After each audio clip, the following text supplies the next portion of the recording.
And we're back once again, only on it's Last Call. Last Call with the alcohol, only on the Last Call Podcast.com. And joining me here once again, well, when we are talking MMA, I always get the guy who is not afraid of hot takes, calling people out. He will break down fights. While he's doing that, he's also previewing the World Cup. He's a man with many hats and a jack of all trades. I give you from Heavy.com and from the MMA Oddsbreaker podcast. I give you is Marcel Dorff. So Marcel, let's jump in here. It was UFC Macau. You and I were a bit crazy enough to watch this at early in the morning. You were probably having your Belgian waffles, maybe with some, like more healthier nutritions because you're doing health stuff. Me, I was basically 4 a.m. having a couple some donuts, coffee, and just drowning myself in just gluttony. Fights delivered. So let's start with the main event. You called it. Song Yadong finished Devison Figueiredo pretty quickly. Were you surprised at how quickly Song, took care of him, or was this what you expected? Yeah, I expected Song to win. I expected them to TKO him pretty much in round four or round five. So it was kind of quick.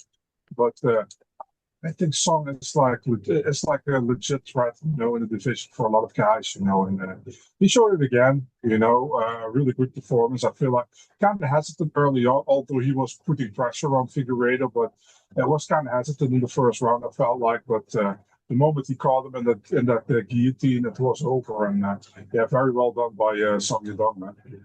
Good for him. Does this say more about Yadong or more about Figueiredo? Because on one hand, people have always said Song Yadong, if he puts together, he should be, a player at 135 pounds. I mean, he's beaten some good opponents to this date. At the same time, like does not look good. So again, do you chalk this up to, hey, Song Yadong did a great job, or Yadong Song did a great job, or are you looking going, yeah, Figueiredo might be time for him to hang up? I think Song did a good job, but I mean, two things can be true, and the thing is like Figueiredo, I don't see him making any movement anymore in this division, to be really honest. He was like a really good fighter at flyweight, but he has lost his quickness and his power in this division, I feel like. And yeah, it's sad, because I always felt like he was really good, but I don't think bantamweight is the right division for him, but unfortunately, it looks like he cannot make flyweight anymore. He always struggled actually with making flyweight. So yeah, that sucks for him. But I don't see any path of being a champion or anything, at the bantamweight, to be honest. Does the UFC cut him? I mean, they're in a Nah, nah, nah. cost-cutting mood, and you can't. He's now getting to the point where he's just like, okay, he can't beat anybody with top 10. So is I, this it I, for him? I don't think they will cut him. I think they can. The thing is, they can match him up with upcoming prospects still, because he's still a good name to have on your record. It's not fun. It's not fun for Davison, obviously, but UFC can still match him up with some good fighters, and give him a good fight.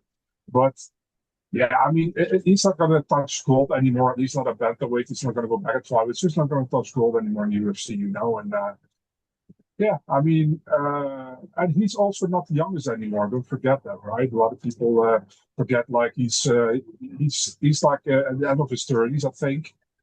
So yeah, it's okay. He had a great run as a flyweight in the UFC, and I think as a bantamweight, he has qualities, but he's more average at bantamweight. So that's okay. Bantamweight is a stacked division. All right. So what do we would do? But so if let's say you're Nick Maynard here, you're trying to figure out the opponent for Song Yadong, and you've realized, holy crap, he's fought almost on everybody here. Do you wait for like Corey Sandhagen versus Mario Batista and give him the winner of that match? Because he lost to Sandhagen, but it was a doctor stoppage in the fourth round. So you could always go, well, we can run that back. And if Batista wins, it keeps Batista busy and not wait for the congestion, which is Marab, Peter Yan, Umar, and O'Malley to figure out, okay, who gets first. That's difficult, man. Who would match up with Sonya Dong next? I think he deserves somebody ranked above him. I hear people saying Peyton Talbot, but I feel like Song deserves a higher ranked opponent. Although Peyton is pretty good, don't get me wrong. Um, Yeah, I was thinking about maybe Umar. You said like maybe not Umar, but no, why not? I mean, it would be a more competitive fight than I would think like 2 years ago, for example. So I wouldn't be against it. Well, this is a heavyweight fight you could get behind. 39 seconds. Not 39 seconds into the third round or second round. It was 39 seconds into the first round. Sergei Pavlovich just went out there and went, tell us to share. You do not belong. Just get the hell out of the way. Just walked right in and just blasted him into Funky Town, USA. Were you impressed, or was this like, okay, well, he did what he was supposed to do against a heavyweight who probably didn't belong with him? And let's be honest, we all knew that Pavlovich was going to knock his ass out, probably. It doesn't matter that I mean, it's still fun to watch. Don't get me wrong, but yeah, I wasn't high on Sarah at all. You saw how much he struggled with Tuivasa last time, and yeah, he showed again that he is like he's not elite. And Pavlovich is elite or just under elite, whatever you want to call it. And we had a pretty easy fight, and I expected that pretty much. So good for Pavlovich, good for him. But it doesn't really bring him anything in the division, I think. So speaking of division, where does he go? Because again, for all of this, it's like, okay, when's Tom coming back? What do they do with Cyril Gagne versus Alex Pereira? By the way, does Josh Hockett, if he knocks out Derek Lewis, all of a sudden talk his way into a title fight? I mean, for Pavlovich, it's like, okay, what do you do with him? Because he's right now third in the ranking, so you figure, okay, well, he gets the winner of Pereira versus Gagne, but that could be Aspinall or friggin' if Hockett wins, all of a sudden he might leapfrog because hey, UFC just loves Josh Hockett's WWE routine. I don't know if anybody really wants Pavlovich versus Volkov too. Like, where does Pavlovich go? Where it's not like, yeah, we'll have you take on Walter Walker or Brandon Perrick, and he's like, wow, I won and I really lost. Yeah, I mean that's the thing, right? That's problem. The problem is that Pavlovich lost that fight to Volkov. Um, it's it's really difficult to see what the UFC is going to do with this one because there are not many options. I feel like for Pavlovich right now, at least to improve his position. So yeah, we'll see what the UFC is going to do, man. I mean, I doesn't deserve anything. Yeah, I definitely think he deserves something, but I think the UFC is not going to give it to him. Could they do, if Josh Hockett wins, do they do Pavlovich versus Hockett? You recreate Rocky, 3, Pavlovich playing the role of Ivan Dragov. Hockett can go full meta and, play Rocky and play it all up. I mean, I know there's part of you that's like, yes, do it. I want to see Rocky die. I want to see Drago finally shut that goddamn American up. Let Pavlovich just blast Hockett into the netherworld. I mean, listen, if Hockett wins against Lewis, why not? Yeah, I wouldn't mind that fight. It actually would make sense to be really honest. So if he beats Lewis, why not? Why wouldn't I be against it? Meanwhile, Towson to share. So again, we're trying to figure out like how good is he? Because he's one big dude. He's 6'8", 265 pounds. But he's been knocked the F out in both of his losses under a minute. Derek Lewis, Sergei Pavlovich. So is he a UFC heavyweight? Is he a guy who just feasted on two guys who you are going, why the hell are they still in the UFC? Junior Tafa and Tui Tuivasa, or is he somewhere in the middle? Yeah, I mean, Teixeira, I don't really rate him to be really honest, man. I know he's ranked top 15. Oh man, it's difficult to be really honest, man. I think he is where he is now. That's where he belongs. I think. And then I'm pretty nice to him. Yeah. Well, the co-main event was actually longer. It was still fun, but it was a bit longer. Alonzo Menafield obliterates Miang Zhang. In fact, if Song didn't win, these Chinese fighters were going to be just Wow, it was gonna be a rough night. So let's start off here. Again, does this say more about Minifield or does this say more about Zhang in that, yeah, he doesn't belong in the UFC? Kind of both, you know. I feel like Zhang Mingyang had some hype around him, but that hype kind of went away when he lost to Johnny Walker last time, you know. Now they got him pretty much a fight against a guy with knockout power, but the guy he should be able to beat, and he still wasn't able to beat him. So the thing is with this one here, I think Zhang Mingyang it's not really in the good graces of the UFC right now, you know. Losing to a guy they thought he was going to beat. And for Manifield, good win, man. You know, keeps his place in the top 15 in the UFC light heavyweight division. And yeah, I mean, the thing with Manifield is, I think it's how do you say that? His top is like top 15-ish, you know. Yeah, and Song clearly has still a massive learning curve, I feel like. So technically now, Mhm. Minifield is one of the few light heavyweights in the top 15 who has a winning streak. That just shows you how Yeah. everything has gone tits up in the light heavyweight division. So again, I'm looking here. It's like, all right, well, who do you give them? Because everybody is sort of like either lost or they're already signed to fighters. I mean, I guess, let's see. You're supposed to get Bogdan Guskov versus Jan Blachowicz, but well, Bogdan got injured. And then, so I guess, do we do, I guess, technically Dominic Reyes versus Alonzo Menifield? I know that UFC wasn't happy with Reyes versus Walker, going, oh my God, that fight sucked ass and swallowed. Is that something that could be made, or does Menifield get somebody a little bit lower? Like, all right, let's do the winner of Johnny Walker versus Ante Delija. No, I think that makes sense, man. I wouldn't mind the Dominic Reyes fight. Yeah, let's do that. I was also thinking about that actually. So yeah, it's no problem with that. Does UFC cut Zong? I mean, do they just look and go, No, yeah, this isn't no, working here? nope. They don't cut Song. Song is Chinese, and they need it for the Chinese market, so they won't cut it. You know, if he's not Chinese, they might do it. You know, but they need this guy. Yeah, I know he lost, but still, they will probably give him a winnable fight next time. Where they already thought they gave him a winnable fight here, but they will give him another more winnable fight, and they will try to get him back on track. You know. I'm just gonna throw this out to the UFC.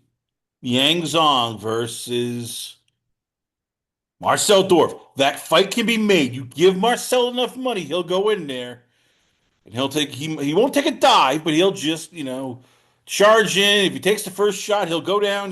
This way Zong can get a win. He can make it feel better. Just give Marcel the bag. I'm throwing it out there. Throwing it out there to give Zong some credit. But anyway, this was one of those fights we talked about. Like, okay, this could be very end badly on one way, not the other. And it happened. Kai Asakura TKO left hook against Cameron Smotherman, aka the babyface killer.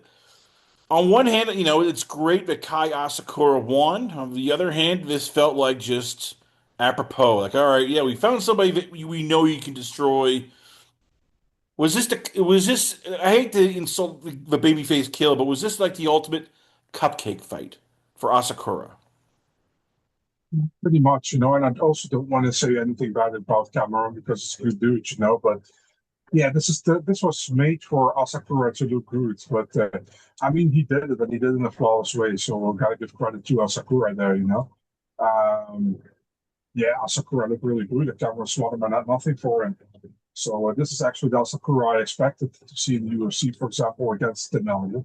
Not particular against Alexandre Pantoja, you know, but yeah, well done by him, man. So what are the odds now that we get Deiveson Figueiredo versus Kai Asakura next? As you said, Figueiredo's dropped from a top 10, maybe top 15-ish. He we get some prospects. The UFC is gun-ho about that Japanese market. Kai Asakura versus Figueiredo just feels like something the UFC can go, ooh, kind of a cupcake, but it's not really a cupcake. Kai should win this match. Man, absolute nuts. I didn't even thought about it, but I think you just made the matchup the UFC is going to do. So, yeah. I mean, that's the way they think, right? So, yeah, I wouldn't be surprised if they do that.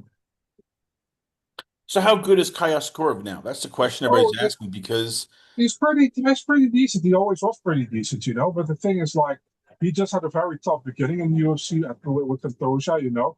And the Elliott fight, he should have never lost, in my opinion, you know. But Elliott is a veteran. He's tough, and he did. But maybe he shouldn't have been in flyweight, you know. He should have always been in bantamweight. We will see in this next fight, you know. We'll see in this next fight. well, this fight was basically rock'em sock'em action, and afterwards, once again, no bonus for Jake Matthews.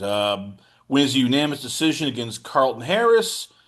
Afterwards, he's going, "Hey, look, I'd love to get a bonus here. Just win it, nudge, nudge," which felt bad because once again, this guy's begging for bonuses.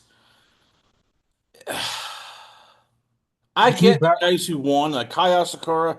Yeah, he got bonus money, although you could argue that he should have. Yeah. Song Yadong had a great performance once again. He beat up a guy that once again he should have. And Menafield and Zhang got once again fight of the night bonuses, but I know you're ready to go mid rant on why the hell a match that was only 4 minutes and 15 seconds got bonus money when it didn't even last past the first round. So go for it here. Because I know Jake probably called you up and go, Marcel, make my case here. Goddamn UFC screwed me again. No bonus money here. Should Matthews Harris have been the fight of the night, or was Minifield versus Zhang the right call? They both shouldn't have been fight of the night. Jake Matthews against Carlson Harris was boring as hell, in my opinion. But a very, how do you say that? Very convincing win for Jake. You know, so very, very well done. And Zhang against Alonso Manifield. I tell you right now, if Zhang is not Chinese, that's not the fight of the night. You know, so I just say how it is. You know, I mean that was listen. Manifield deserved a 50K bonus. 100% looked amazing. You know, but how the hell you give Zhang 100,000K? I don't get it. I was talking to Adam earlier today, and we both expected four performance bonuses pretty much, you know. And it came with a fight of the night. I didn't even saw a fight of the night where I was like, this is definitely fight of the night. You know what I mean? So, yeah, I didn't agree with it. Thank God for the fighters. I don't make the decision, but I didn't agree with it. But yeah, just odd they gave that the fight of the night, man. But that's why I think it's because Zhang is Chinese and they want to give him some extra money, probably. Cute. Let's just be honest. It's bribes. The UFC just bribed China to go, yeah, we'll bring you another card. You give us some tax breaks. Look, we'll give a bonus to one of your fighters who probably doesn't deserve it. But hey, you can now say, hey, a Chinese light heavyweight got a bonus for a fantastic match. You can say it, Marcel. Bribes to the Chinese government. That's the only reason it makes sense. Yeah, man. I mean, if it was a fantastic match, yes, but it wasn't a fantastic match. There was only one guy who did well, so you know, I don't get it. So, but I mean, Manifield deserved the bonus. I have no problem with him getting the bonus at all. You know? Back to Jake Matthews. So again, he's in this weird place where he's right off the edge of top 15, but every time you give him somebody who's near the top 15, he loses, whether it's Sean Brady, whether it's Michael Morales, whether it's Neil Magny. Do you just give him fun fights? I mean, it's sort of the equivalent of like, Bobby Green, Jim Miller kind of guy where he's a good, excellent barometer. He won't be that top 15, but he'll get somebody that, like, hey, Dan Hooker maybe, or the loser of, say, I don't know, like who do you give Jake Matthews that's not like, okay, we're throwing you in there and you're gonna get creamed, but not like, oh yeah, we're gonna give you another crumb bum like the guy that you complained was a boring fighter, Carlton Harris. I'm not going to give him any ranked opponent to be really honest. You know? So, um, it wasn't that convincing to me. He easily won the fight. Don't get me wrong, but it was just not a boring fight, man. I mean, I don't want to be a bitch, but No, you can't, Marcel. You're not being a bitch. Just say what you, as I said, say what you feel. If he gets upset, just say, hey, look, Dana White and Chris Conner pressured you. All right, just say, no, They held me under. They were, they hog-tied me and basically tortured me to say bad things if he No, no, confronts you. I just didn't really like the fight, man. So I would give him just another random welterweight fight, but not nobody ranked. Well, this you did not like. This pissed off Marcel Dorff. His his boo-boo. Alex Perez took on Sundarish in a flyweight fight. What happened? Accidental foul in which the referee and even the doctor were like, well, we think you can continue. Meanwhile, Alex is basically writhing in pain, throwing up, and I can hear you go, if I need to, sometimes you need to choke a bitch. Because you were ready to just start fighting the referee and the doctor because they were taking their time. Going, we think wait, he still has a pulse. He might be able to continue. So, all right, you can say it on the show. Just once again, say that I sort of, poked a little bear with a stick. How bad was the referee and the doctor in this fight, and how badly did you want to just beat the tar out of both of them? Listen, the referee just a plain retard. So I mean, it was pretty clear. It was a low blow. Apparently a bad one. I believe Alex. I have no reason not to believe him. I actually talked to Alex, but let's first talk about the fight. I thought the first round was pretty close. I scored it for Alex, but I mean, you could have given it to Sumudaerji. I saw the scorecard. Two judges gave it to Alex. One gave it to Sumudaerji. I'm good with that. Second round, Alex got dropped. Clear round for Sumudaerji. You know, so third round was like 1-1 going into that. If we went to the third round, which we never went. Um, and the thing that really annoys me, like Sumo Judge was pretty nice about it, actually. I have no problem with it. Commentary was bad.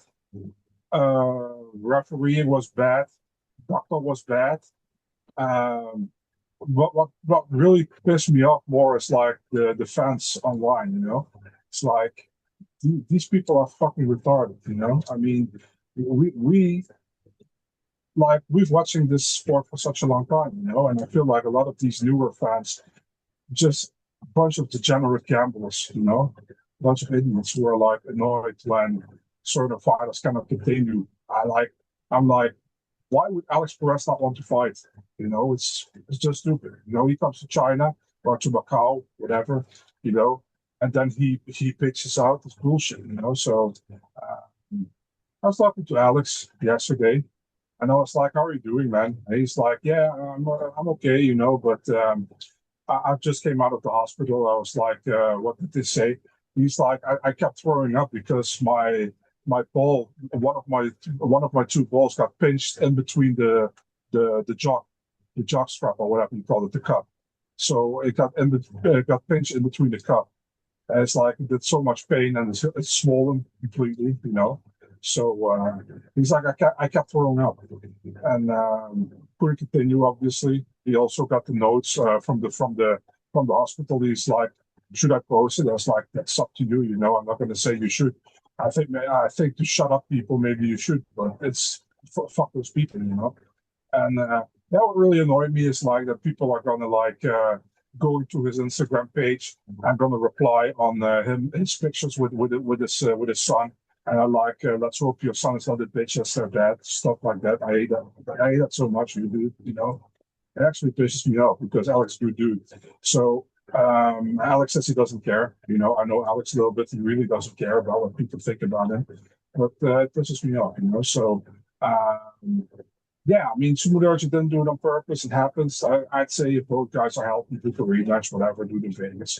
And yeah, that basically. What should happen to Mark Craig, the referee? Because I know that you're probably writing a 10-page letter going, fire this son of a bitch, drag him out, quarter him, put him in the stockade. Rotten fruits and vegetables must be thrown at him. How the hell does he almost screw this call up? So I don't understand. Like, you see what happens, and you're like, oh, let's wait the 5 minutes. Dude, it was pretty clear from the first minute that Alex wasn't going to fight anymore. I mean, what are we waiting for? Till, I mean, till Easter falls on Christmas or something. I mean, I don't get it. You get it. You were worried like, oh my God, they're gonna try to force him to fight. And then there's a doctor who's probably Chinese. There's some online action from a Chinese government. Oh, they're gonna screw Alex Perez. That's what you were thinking. Yeah, They're gonna screw my boy here. I gotta I go over was to happy he China and didn't. cause an international incident. I was happy he didn't fight anymore after that happened, dude. So yeah, So are you feeling better, or are you there's a still ready to, no find Mark Craig and give him a piece of listen, business? listen, listen. There's a thing that really bothers me with today's MMA fans. It's like they going after the guy who gets fault. It's like so stupid, you know. You shouldn't go after any guy, by the way, you know. But if you go after a guy, go after the guy who did the fall, you know, who made it happen, you know. Don't go after anybody. Don't get me wrong, you know. But why are they gonna cry to the guy who actually got fall? It's the same thing with Tom Aspinall, you know. I mean, he didn't do anything, you know. Yeah, he got the finger in his eye. These people are just a bunch of fucking retards, man. I can't, you know. It's really annoying to me, and uh, I mean, what the hell do they think? And then I look at the profiles who are talking shit. And there's a bunch of like fucking I shouldn't say it, but I want to use the F word. It's a bunch of F word people, you know, who are like gonna reply to Alex Perez. Man, they have profiles where they are like only have a boxer short on in front of their mirror making pictures, man. What a fucking fruitcake are you, you know? And you go into a fighter talking shit, you're an idiot. You know what I mean? So that's what I wanted to say. I propose that there should be a day, just one day, where all these people who talk shit, all talk trash, they should walk up to the UFC fighter and let him get kicked in the nuts. And then if they can withstand it, they can talk all the crap they want. But if not, well, look at the bright side. The fighters, Alex Perez might feel good just kicking a man right in the nuts. I know you'll feel good about it. Some people honestly deserve it, man, you know. Well, overall, we go to the undercard, and this undercard flew. I mean, there was a couple of fights where we're like, okay, this might get a bit long here, but overall, when you look, it was some good, good paced action. There were a lot of there were some good finishes. Corey Haddon, with the TKO knees to the body and ground strikes over Ark Liang. Cody Haddon, improves to 9-1, and another guy who's begging the UFC for a bonus because he's broke. We had Ray Suyura choking out Luis Garul at 3:19 of round one. Suyura continues his impressive ways. Garul basically just, unfortunately, ran into a buzzsaw. In this picture, we see it's Rodrigo Vera with the first round TKO hooks to ground strikes against Kanji Zhu at 150 of round one. Vera just looked like a monster, and Zhu, once again, like a lot of Chinese fighters, looked really out of place. Luis Felipe Diaz at middleweight scored a knockout at 340 of round one against Yi Sak Lee. Again, Chinese fighters were 1-5-1 of this entire card. That should be a sign to the UFC, like, yeah, they're really not that good.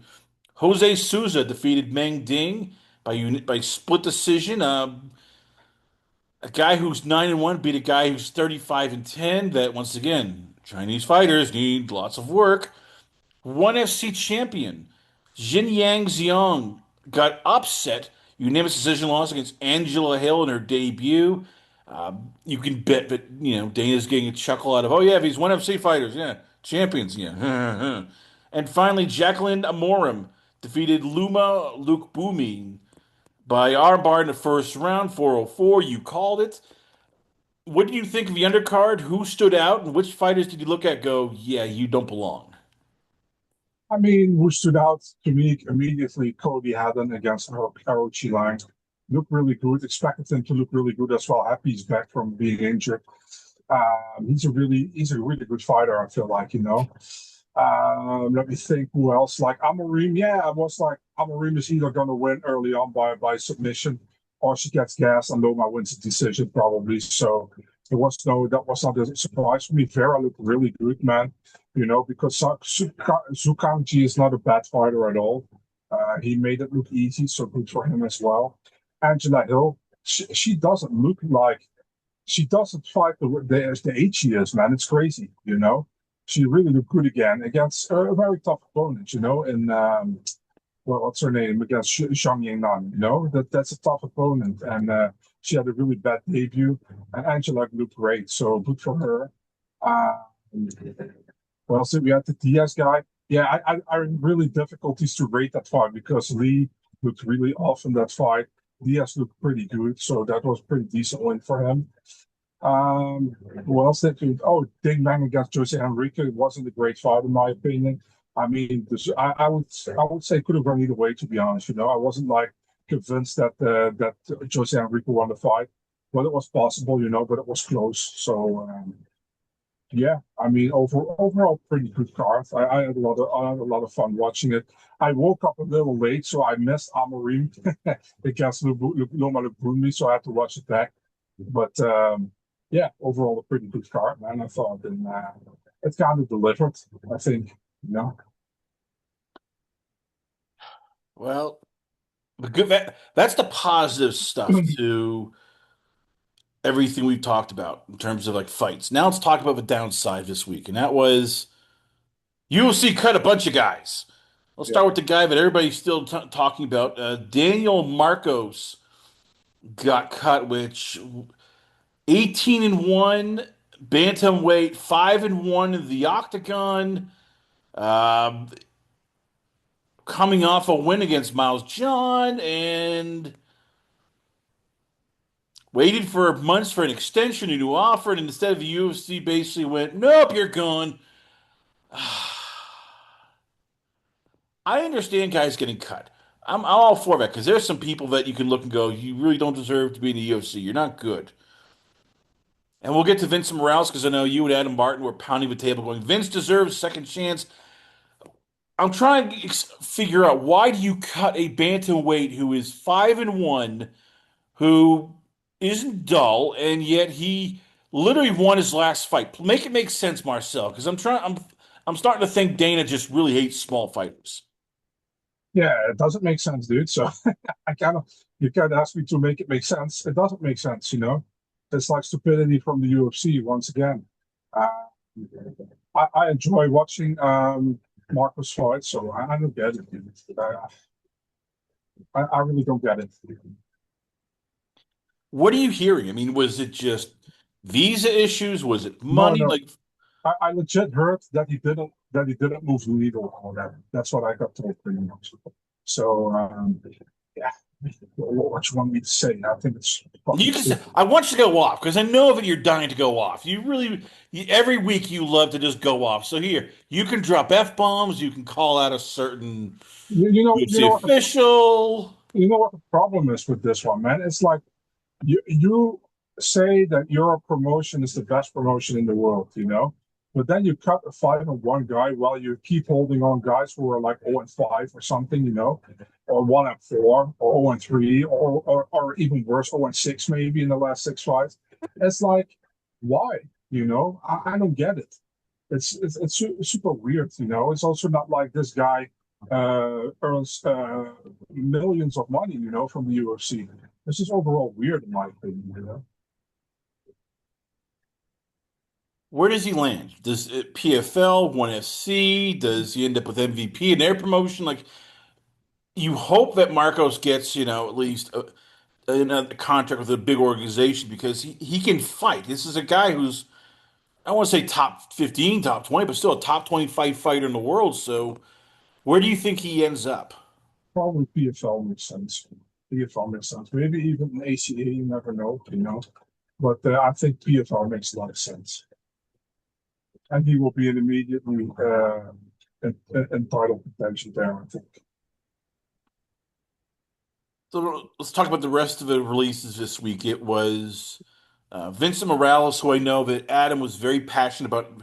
Morales deserves another chance. It's a guy who kept getting the short end of the matchmaking stick. He's 2-6, so I get it, but we've talked about before, like does this, if you are a fighter, how much do you look at this and go, yeah, I'm not doing the UFC any more favors. I do you favors, and You don't reward me. If you put me up in tough matches, you're gonna just screw me.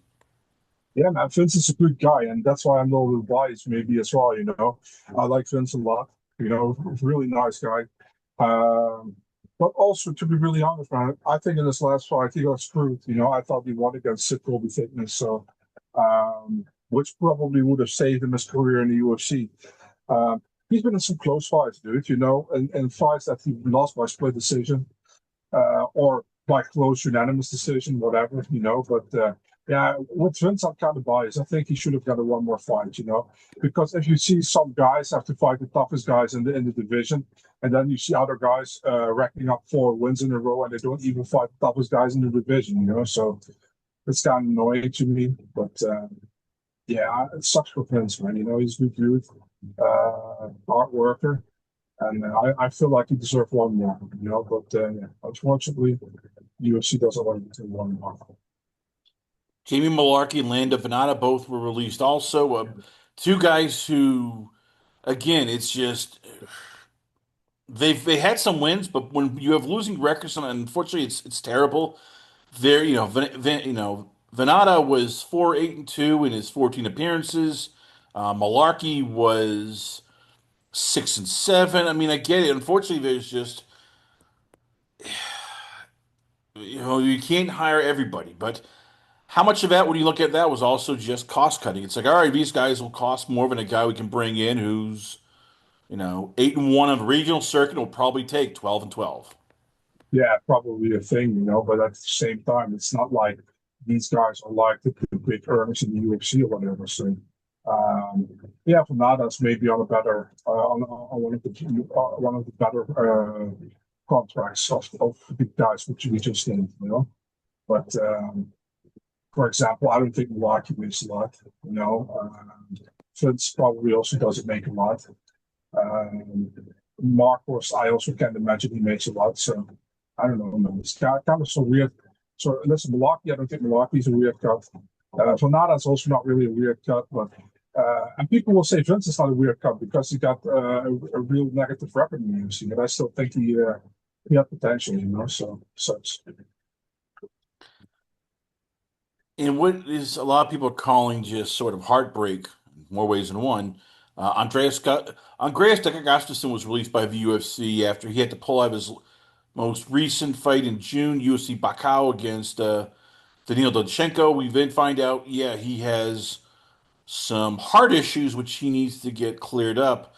Yeah, Look, I get it. It's terrible, and you wish that UFC could just pay him, pay his medical bills. But when you're suffering from atrial fibrillation and recurring heart rushes, like he probably won't fight ever again. Am yeah. I being too presumptuous, or is that what you've heard from your people? Like, yeah, Gustafson he's not retired, but he probably is retired. Yeah, that's kind of what I'm thinking. He's also not the youngest anymore, so he doesn't have a lot of time to come back. And this is not like a small issue or whatever. And that's also probably why the UFC cut him. And I got told that if he is able to compete again, and he got like a license from he got the clear by the doctors, they will take him back. So it's like pretty much a cut. It's a cut because he cannot compete anymore right now. It sucks for the guy because I think he's a pretty decent fighter and he was fun to watch. But yeah, I mean, what can you do? As the UFC, I think I understand that they cut him. But yeah, it seems harsh. But if he, that's a pretty likely way that he's not going to fight anymore. So why would you keep him on the roster? So yeah, His last fight was September in Paris, losing to Fardinov in 54 seconds. A lot of people yeah. were at the time were like, "Oh, it's a fraud check. He's not that good." How much should we look back at that now and wonder? The health issues were starting to creep up probably during that fight. Like this wasn't something that just came on probably last 30, 60 days. This is something that probably has been going on for a while now. Yeah, you wonder, right? I was also thinking that, it's possible that, of course, that was an issue already during that fight. You cannot never say for sure, of course, and I don't want to take anything away from Renat because it was a great win for him, but It also crossed my mind what you're saying. Yeah, absolutely. Finally, last but definitely not least, Max Griffin was also released by the UFC, and Yeah, this is heartbreaking a bit for me. I mean, look, I get it. He's 40 years old. He's now a guy who is in his UFC career was a grand total of, last lost three fights. This is the ultimate company guy, though. And again, I get it. This is a business, but anytime they need him for a short notice fight or they need to throw him against somebody, dangerous, he answered the call. And you look and, you know, yeah, his record in the UFC you look at is probably it's 9-11, so you're going, all right, well, it's not great, but then you start looking, it's like, all right, his last five fights, Victor Valenzuela, Chris Curtis, Michael Kisa, Jeremiah Wells, Michael Morales. Even before that, those his last three fights before that, Tim Means, Neil Magny, Carlos Condit. This it was never a guy who you looked at and went, oh yeah, he's just fighting bums. It's like they're throwing him against everybody in the kitchen sink. Again, congrats to him on a long career and one of the nicest people you'll meet. Very, self-help guru. Wonderful person to interview. But again, this is what I always argue. Like this is maybe an argument that hey, you shouldn't just accept every fight. Maybe it's time to be more selective in the UFC, especially when this company is all about the bottom line. yeah, yeah, true. The thing is, like, I like Max Griffin as well. I didn't always pick for him in the fights, but he's such a good dude, and it sucks that they cut him. I think he's a guy who can do pretty well, and the thing is, like, he's kind of a veteran, so I still think they could have used him in the UFC. So yeah, it's sad that they cut him. Can't expect it to be really honest. But yeah, it doesn't make me happy or anything. I really like Max, and I wanted to see more fights of his in the UFC. Unfortunately, we're not going to see it.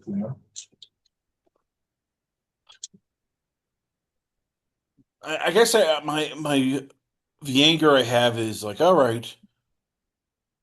Because it seems the UFC they've done this with some guys. Like they'll give them the one more final fight, like an Arlovsky, like we saw with Kisa, like we saw with even Carlos Condit. Then there's a little package, or you get to say your final goodbye. I get it here. It's not for everybody, but again, when you look at Max, and it's like, holy crap, it's Colby Covington, Mike Perry, Curtis Millender, Thiago Alves. Elizo Zalekis dos Santos, Alex Morono, Alex Oliveira, Carlos Condit, Neil Magny, Morales, Kisa, Curtis. Like this guy fought everybody.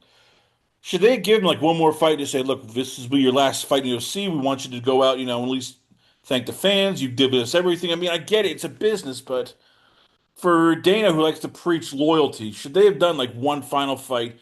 This is your final, fight. We'll do it in California. Yeah, it would have been cool, right? Plus, they're going apparently to Sacramento later this year.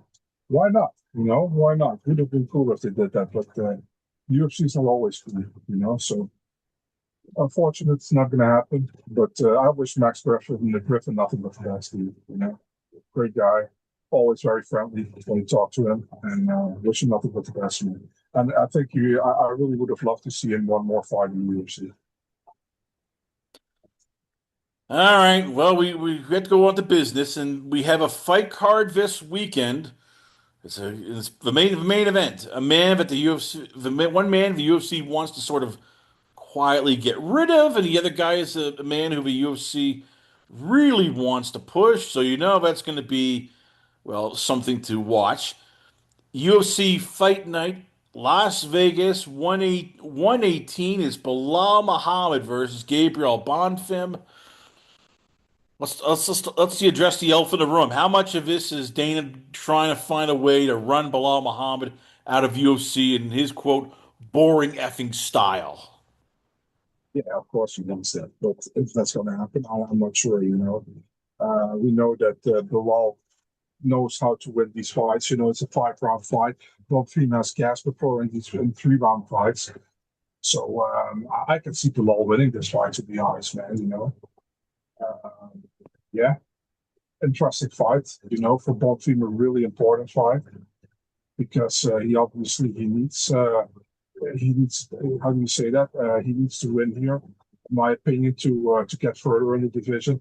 And it's also for Bilal a really important fight, since yeah, I mean, he lost his last fight, against what's his name again? Against Ian Gary, and before that lost the title. So it's a really important fight for Bilal to stay on top of the game. My bad, sorry. How does Bonfim win this fight? Let's say you're breaking it down for the, as you call them, the degenerate gamblers who probably need rehab, but they're gonna still listen to the show and bet. If they're a betting man, why should Maratina? How does he beat Muhammad and get into the UFC sort of Dana White privilege crowd? Yeah, he needs to prevent the grappling. He shouldn't grapple with Bilal. Bilal's going to win if he can enable the grappling against Bonfim. And yeah, that's basically it. He needs to make sure to keep the fight standing. If he keeps the fight standing, he wins the fight. That's pretty much how I see it. Co-main event: Brendan Allen versus Edmund Shabazian, and Brendan Allen even admitted, "Hey, look, I'm getting into this whole pro wrestling thing here by talking trash to Edmund, trying to spruce goose the interest up, get into Edmund's head." Does Edmund have a shot, or is this for him like a bad matchup against a Brendan Allen that's sort of on fire recently? Uh, I think for Brandon Allen is a pretty good matchup. He only has to make sure that not to get knocked out in the first round. Because his grappling is better overall than Shabazian's. So um, yeah, I think it's a good matchup for Brandon Allen. To be honest, so I'm looking forward to it. Who does UFC want to win? Because at one point Edmund Shabazian was like the golden child for them. This was, AKA he is the golden boy. Brendan Allen, though, he is a guy that, he's starting to learn the UFC, way of, hey, talking trash, online engagement, that draws things. Both men are coming off of, multiple fight win streaks. Brendan Allen, 2 fights, Edmund, 3 fights. Who's the UFC rooting for, do you think? Um, I think they don't really matter. It doesn't really matter, man. The thing is like I don't think the UFC wants either one badly to win or badly to lose. It's just like it kind of looks like I understand what you're trying to say here. It's like Brandon Allen is ranked and Atlas Shabazian is not ranked, right? So you might think like UFC wants Allen to lose here. The thing is like Allen wanted to stay active, and it wasn't like going to happen because there was nobody to fight for him. So he was like, just give me Atlas Shabazian and get it over with, whatever, I'll fight him and just stay active in the division. That's pretty much why he took the fight, So that's the only reason. At least that's what he told me. Perez takes on Tom Nolan at a lightweight fight. This to me could be very interesting because you got two men who are sort of right on the cusp of top 15, top 10. Uh, Nolan, I know, is the guy that has looked pretty, very exciting. Zahim is a guy who sometimes can be exciting, sometimes boring. How do you like this fight? And is this too much for Nolan, or do you like the Aussie to upset the smile killer? Yeah, I think it's a fun fight, man. It's one of the better fights of the card, I would say. To be really honest, Forrest Young actually deserved a ranked opponent, in my opinion, but he doesn't get it. Tom Nolan is kind of like a difficult guy to how do you say that to see what he's gonna do, because I felt like he has a lot of potential, but I'm still not convinced if he can fulfill that potential, But we'll see. He's a good fighter. Uh, yeah, let's see how he's going to do. So this is the match, the one fight in the card. I'm looking at the matchmakers, going, "All right, I trust you, but." Do I really trust you? I'm not sure. That is Thug Nasty, Bryce Mitchell taking on Santiago Luna. I get it. You got to, there's so much people, you got to match them up, but this just feels like a mismatch. Bryce Mitchell should just have his way with a guy who is 2-0 in the UFC, but there are levels to this, and this feels like this is a real big step up for him. Oh, I don't know, man. I think Santiago Luna's pretty good. The thing is, like, how does Bryce Mitchell do?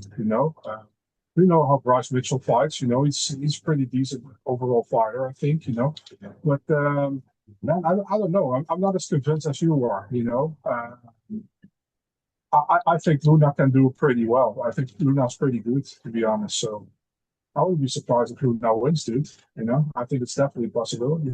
Wow. All right. Because you look at Mitchell, he's fought better opponents, he's beaten That's better true. opponents. I mean, That's true. again, this just feels like, a lot for Luna right off the bat, but you have high hopes on him, so I'll trust your judgment. Matt Schnell bounces back at a bantamweight fight taking on Alessandro Costa. Costa's a guy that he looked good in his last fight against Stuart Nickel. It's two guys who are trying to get some momentum.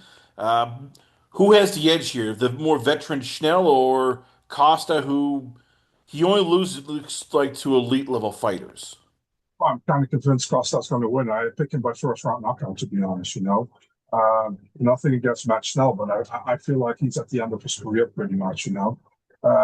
You also saw like Emmanuel Rodriguez was a massive favorite over him, and Costa's also a favorite over him. Yeah, I'm actually pretty convinced that Costa's going to knock him out, and unfortunately for Max, unfortunately for Matt. You know? This is one of the most will be one of the most violent fun fights. This is Dana White privilege. Ivo Baranowski takes on Junior Tafa on the main card. Rudy Baranowski against Tafa. This again, I love Rudy. He is just action and violence combined. His two UFC wins, both of them took less than 2 minutes combined. Again, though, does he belong in the main card, or is this Dana White privilege? And they look at Iwu and go, oh, there might be nipple play. He might crack open a bottle and go, hey, Rudy could be a top 5 fighter by the end of the year at light heavyweight. That's how weak this division is. And you're going, yeah, this is Dana White privilege. You were smart. You just grapples. Tafa. Why taking the risk? Tafa can grapple. And Tafa only possible win for Tafa here is to knock out Ivo Baranowski. And Baranowski's pretty all round. He can grapple. He can strike. So, but I think it probably. I mean, if he is too proud to grapple, it's going to be a really fun fight. I think Tafa is a live dog in this one. I'm not picking him. I'm definitely picking Baranowski. I'm not crazy, but yeah, it can be a very fun fight. I think. All right, but degenerate gamblers want to know, Marcel. Over Or under. This fight doesn't go past two oh, under, minutes. under, yeah. Over under. This match doesn't go past a minute. Um, over. So you're like, yeah, no, we'll settle for like 1 minute and 15 seconds. That's how long it should Yeah, last. yeah, exactly. I'm not wrong in thinking that they're gonna strap a rocket to Iwu. Next thing you know, we're looking at Iwu versus like I don't know, maybe top 5 fight. Hey, you know what? I know they want to do this. Not Jan Blachowicz because that might be a little bit too much, but I could see them UFC going, hey, you know what? We really want to get a big win for Iwu. He's he's primed. I could see if he looks good, they all of a sudden go, yes, Yuri Prochka versus Iwu Baranowski. Yuri will just stand in front of him and bang, and Iwu could probably knock out Yuri. I mean, you never know. You never know. You But say that, but you realize all of a sudden the horror of like, holy crap, UFC might actually try this. I mean, I wouldn't be surprised. Would you? You also wouldn't be surprised. You're actually bringing it up, so you wouldn't be surprised. Yes, because I keep thinking. I no longer expect what the UFC should do and can do, and they look at light heavyweight and they're like, all right, everybody's either lost or they don't like this guy, or this guy's kind of boring. Alex Pereira's gone, and Evo just looks to me like the guy they're looking to go, oh, this is the brand new baby. We love this baby. This baby is violence galore. We need to push Evo Rudy Barnowski Yeah, to the moon. they will definitely try. If he gets another win here, they will definitely try. The undercard is Marcus McGee versus John Yanis at a bantamweight scrap. We got Bruno Silva versus Edgar Chairez. Chelsea Chandler taking on Priscilla Zombie Girl Cachoeira. We have Jordan Levitt in action against Yoanderson Brito. Gisa Chavez against Eunice Dubin. Ketlin Souza is taking on Ariana Soriso Cardellasi. And yeah, that's the rest of your undercard here. It looks like a very top heavy card, and then the undercard's like, all right, well, we got to put these fighters on, and you can tell how little they think of the undercard when there's three female fights on this undercard, including a bantamweight fight. Yeah, I mean, I think they're still trying to add another fight to the card, by the way, right now. But yeah, it's the best fights are on the main card. This doesn't happen all the time, by the way, with the UFC. You know, the UFC loves to not put the best card to fights on the main card sometimes, but this time they did. And, yeah, I'm looking forward to the card. I think there are a lot of fun fights in this card. Mostly are on the main card. Yeah, Is there anybody in the undercard you're looking at? Like, all right, hey, this could be somebody who has some potential, has a good story, or hey, they might be a prospect we should keep our eyes on. I mean, Marcus McGee is on the prelims, you know, so I'm definitely looking forward to his fight. But what he's going to do after his loss against Piotr Jan, I was fighting Yanis, which is fun. I said to Adam, man, he's going to first he fought Piotr Jan, now he's going to fight Yanis, and afterwards he's going to go away in his Nissan, you know. So yeah, I know bad joke, but sometimes you got to make bad jokes. All right, Otherwise, so life is boring. as I said, sometimes it's just you grin and bear it. So, on an overall scale, if Macau was like a nice, oh, you wake up and it's a sunny morning, you get violence and you're happy, and all of a sudden your rest of your day is great. How do you grade UFC Las Vegas 119 Muhammad versus Bonfim? Is it, yeah, skip the undercard, go to the main event, or is it even like, all right, well, wait for the highlights because some of these fights are going to put you to sleep? Oh, it's a seven in my opinion, you know. Seven. It's a pretty decent card. It's a good card. I would give it a seven if that's okay for you. You're giving it a seven because you're like, yes, I want to see Iwu Baranowski again. Just 1 minute, 15-second knockout. Everybody goes nuts, and then all of a sudden we get Blachowicz versus Baranowski in Warsaw. The UFC can all of a sudden make that all Poland super card they've been dying to do since forever. I'm good with it, man. I'm good with it. So yeah, why not? Now, there, once again, ladies and gentlemen, that's all we have time we have. But we are always proud to have him on the show. I give you once again, football enthusiast, MMA insider, and all-around trash talker. I give you Marcel Dorff. So, Marcel, once again, where can fans check you out? Where is the your own podcast? Where is the Twitter? What's going on with Heavy.com? What can fans where can they hit you up? And what can they expect this week? Marcel 24, Twitter, Instagram. You know, MMA Breaker channel with Adam Martin doing podcasts. You know, that. And for me, like, yeah, just like trying to get some breaking news into MMA as always, UFC fights. And you will see some more World Cup articles coming on definitely tomorrow since it's like how do you say that? It's the last date they can announce the squads, and I still have like 8 or 9 posts for squads they are going to announce for the FIFA World Cup. I'm waiting for these teams to announce who they're going to take along. So yeah, these coming probably tomorrow, maybe later tonight. It depends on if they're gonna announce later tonight or tomorrow. But yeah, that's coming up, man. And yeah, looking forward to the card next week. Should be a good one. And then after that, dude, we got the White House card. Oh, I know you're already talking to like Geert Wilders and the king and the real feeling like, hey, you gotta get me on this card. I need to have a long sit down with Robert Kennedy to make the world healthy again. Me and him, we can get rid of all that chocolate, fast food, those goddamn deep fried Twinkies. We will make the world healthy again. I know you're already, having that 5 point, bullet point plan, but that's a different story, different day. Marcel Dorff, ladies and gentlemen, always on a pleasure to have you on the show. We come back. We got a lot more going on here. Only on it's Last Call. Last Call with the alcohol, only on the Last Call Podcast.com.